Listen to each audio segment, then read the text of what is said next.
नमस्कार। आज हम पत्रिका संवाद के एक बहुत ही जरूरी विश्लेषण पर बात करने वाले हैं। मुद्दा जुड़ा है सुप्रीम कोर्ट की एक ऐसी तीखी टिप्पणी से जिसने कह सकते हैं पूरे देश में एक नई बहस ही छेड़ दी है। तो चलिए सीधे उन्हीं शब्दों पर आते हैं जिनसे ये पूरी बहस शुरू हुई। सुप्रीम कोर्ट ने कहा, अगर आप मुफ्त में खाना देंगे तो काम कौन करेगा और हमारी कार्य संस्कृति का क्या होगा।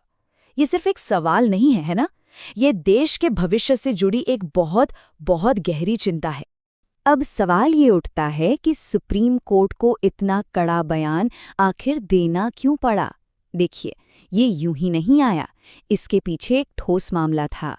तो चलिए पत्रिका संवाद की पड़ताल के आधार पर समझते हैं कि आखिर वो क्या वजह थी जिसने कोर्ट को ये कहने पर मजबूर कर दिया। तो मामला था क्या? दरअसल इस पूरी न्यायिक चिंता की जो जड़ है वो तमिलनाडु से आए एक प्रस्ताव में छिपी है। चलिए देखते हैं कि ये प्रस्ताव क्या था। देखिए, पत्रिका संवाद की रिपोर्ट के मुताबिक तमिलनाडु पावर डिस्ट्रीब्यूशन कॉरपोरेशन ने एक प्रस्ताव रखा। प्लान था सभी उपभोक्ताओं को मुफ्त बिजली देने का।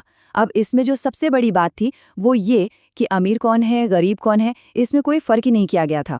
और बस इसी प्रस्ताव पर चीफ जस्टिस सूर्यकांत की बेंच ने अपनी ये कड़ी प्रतिक्रिया दी। तो इस प्रस्ताव को लेकर कोर्ट की चिंता के 4 बड़े कारण क्या थे? पत्रिका संवाद की रिसर्च टीम ने कोर्ट की टिप्पणियों को गहराई से समझा है और देश के लिए इसके 4 बड़े मायने निकाले हैं। ये 4 प्रमुख चिंताएं हैं। पहला, अर्थव्यवस्था पर चोट। दूसरा, रोजगार पर फोकस की कमी। तीसरा, कल्याण और तुष्टीकरण के बीच का फर्क।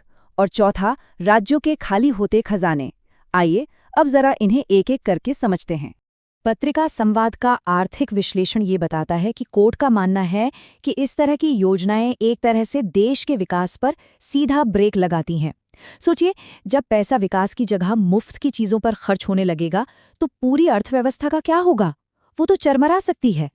यहाँ पर कोर्ट ने 2 अलग-अलग सरकारी नजरियों के बीच एक बहुत साफ लकीर खींची। एक तरफ है खैरात बांटने की संस्कृति, जिसके खिलाफ कोर्ट ने सख्त सलाह दी, और दूसरी तरफ है रोजगार, मतलब युवाओं के लिए रोजगार पैदा करने और बेरोजगारी खत्म करने वाली नीतियों पर जोर देना। विश्लेषण में ये भी साफ किया गया है कि कोर्ट एक सच्चे कल्याणकारी राज्य के सिद्धांत का पूरा समर्थन करता है। और कोर्ट के मुताबिक कल्याणकारी राज्य का मतलब क्या है? इसका मतलब है जो वाकई में गरीब और जरूरतमंद हैं उनकी मदद करना। लेकिन कोर्ट ने यहीं पर एक बहुत ही बारीक और महत्वपूर्ण फर्क समझाया। उनका कहना है कि जो लोग अपना खर्च खुद उठा सकते हैं उन्हें भी मुफ्त सुविधाएं देना ये कल्याण नहीं है, ये तो सिर्फ तुष्टीकरण की राजनीति है।